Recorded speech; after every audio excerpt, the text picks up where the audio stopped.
Ok ladies, aujourd'hui on se retrouve pour une nouvelle vidéo sur quels réseaux sociaux utiliser pour publier en tant que graphiste. En tant que graphiste, il est parfois très difficile de se positionner et aussi de trouver des clients. Il existe plusieurs plateformes. On a Malte, Facebook, qu'on utilise beaucoup moins aujourd'hui, Instagram, Twitter pour ceux qui l'utilisent, Dribbble, Behance, TikTok. Je suis pas sur ce marché, mais on peut en parler et c'est ce qu'on va voir dans la vidéo. À tout de suite.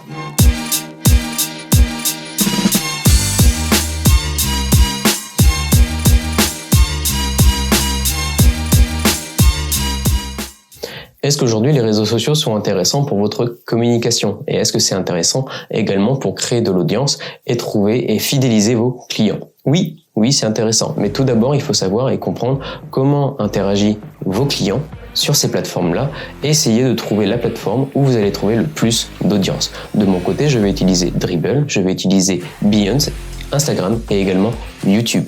Je me suis jamais positionné sur TikTok parce que pour moi, elle cible davantage une cible beaucoup plus jeune, ce qui n'est pas forcément intéressant de mon côté. Facebook a perdu une des cotes ces 6 derniers mois et on l'a très bien vu, elle change son entreprise en Meta. Quelle est la meilleure stratégie de contenu à adopter pour obtenir de nouveaux clients? Depuis longtemps, le monde des graphistes n'est plus dirigé par une poignée de personnes. Aujourd'hui, il est ouvert à beaucoup plus de personnes sur le marché. Fini les époques où ils étaient confinés dans un studio ou un espace de travail. Aujourd'hui, tout le monde peut travailler de chez soi avec des logiciels et juste un ordinateur. Dans le monde numérique actuel, il n'est pas nécessaire d'être graphiste pour créer. Des logiciels et des programmes existent et de plus en plus de mises à jour sont mis au quotidien, voire toutes les semaines, tous les mois, chaque année.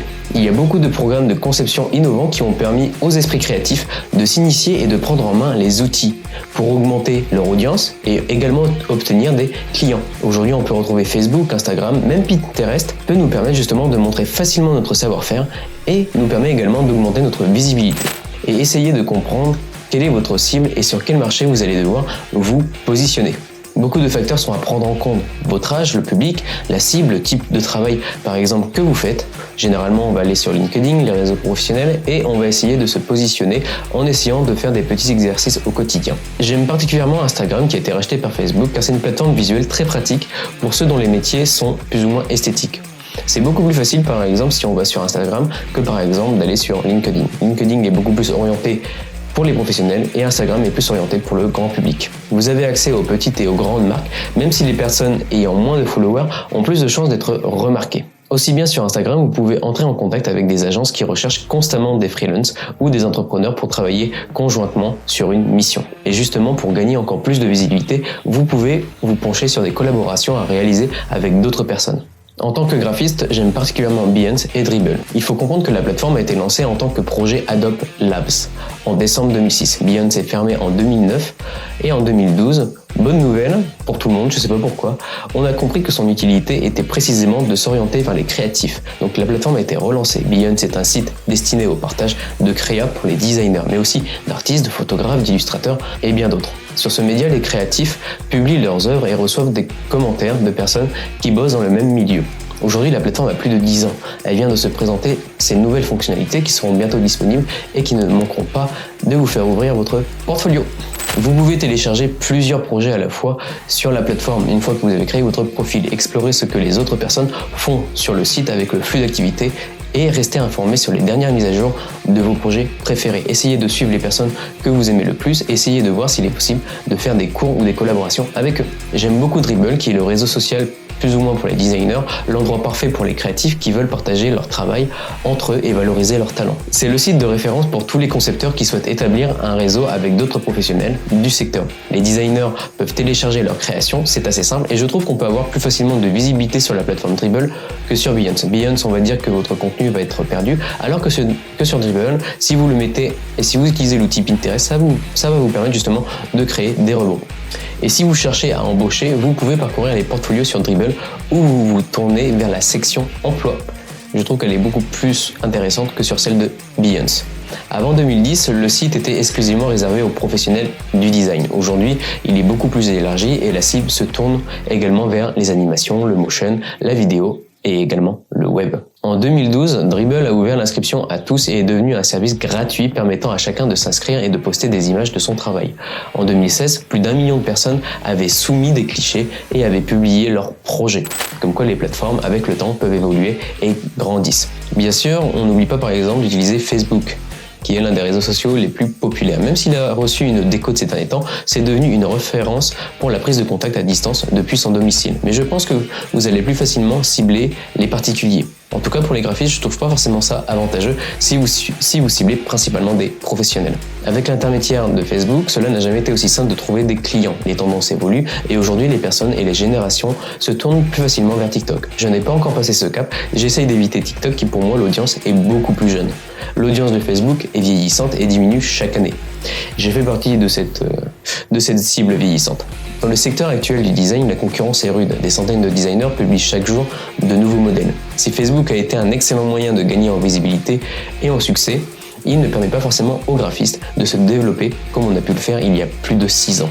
Aujourd'hui, Facebook a eu une décote, ils ont changé leur nom en octobre ou novembre dernier, ils ont transformé leur société en Meta et ils ont perdu de l'audience. Et ils changent également de secteur pour s'orienter vers le métaverse.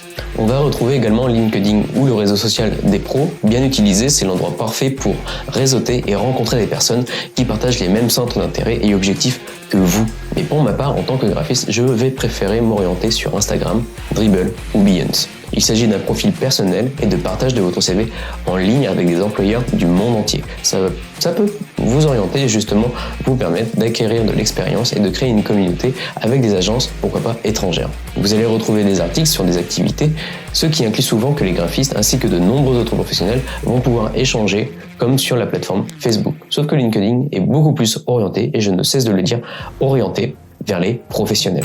Avec plus d'1 milliard d'heures de vidéos regardées par jour dans le monde, YouTube est devenu l'un des sites web les plus populaires de l'Internet. Et là, je parle du web centralisé. YouTube s'est véritablement imposé comme le leader mondial en matière de marketing vidéo. Désormais, grâce à des applications gratuites comme YouTube, vous pouvez justement vous positionner dans votre secteur et y en apprendre tous les jours. Cela s'explique parce que YouTube est un service d'hébergement et de diffusion de vidéos en ligne qui comprend plusieurs fonctionnalités. Est-ce qu'elle est principalement ciblée au grand public? Oui, mais elle peut vous permettre justement de créer votre réseau. Vous allez avoir des fonctionnalités de téléchargement, de visualisation, d'évaluation, de partage, d'ajout et également de live communautaire. Et de plus en plus, on se tourne, que ce soit sur toutes les plateformes, vers du live et de l'interaction en face à face avec les personnes avec qui on souhaite échanger. Nous voulons tous créer du contenu le plus engageant possible sur différentes plateformes ou en fonction de nos publications pour qu'elles deviennent de plus en plus virales et nous permettent justement d'obtenir des likes, des commentaires et également des clients et de l'audience au fur et à mesure que l'on avance sur ce type de plateforme. En tant que professionnel de la création, nous sommes toujours à la recherche de moyens d'accroître notre audience. Ça fait partie de notre métier et justement, on essaye de faire au mieux. C'est parfois difficile. L'une des meilleures solutions est de créer du contenu de qualité et de le publier sur les médias sociaux. Le problème est qu'il peut être difficile de savoir quel réseau correspond au mieux à votre entreprise, à votre secteur et surtout de savoir sur quelle plateforme se trouve votre audience. Il en existe beaucoup. Finalement, de nombreux réseaux sociaux existent et sont les meilleurs pour les designers dans le cadre de leur stratégie de marketing en termes de contenu. En tant qu'auto-entrepreneur, vos objectifs marketing sont d'attirer de nouveaux clients et de les inciter à se souvenir de votre marque. Il est important de s'impliquer dans le marketing des médias sociaux, mais concentrez-vous également sur les réseaux qui vous apporteront le plus de visibilité. Il existe de nombreux médias et les plateformes ne cessent d'évoluer et de changer. Aujourd'hui, TikTok a pris beaucoup plus d'ampleur ces derniers mois et il y aura certainement d'autres applications, d'autres plateformes qui prendront de l'ampleur ces prochains mois.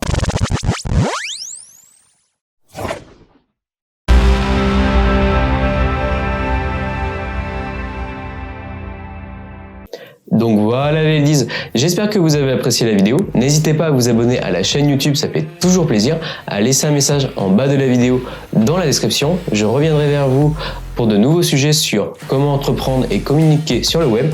Et n'oubliez pas, tout ce que vous entreprenez dans votre vie privée, dans votre vie professionnelle, amusez-vous. La créativité, c'est l'intelligence qui s'amuse, alors amusez-vous. Ciao!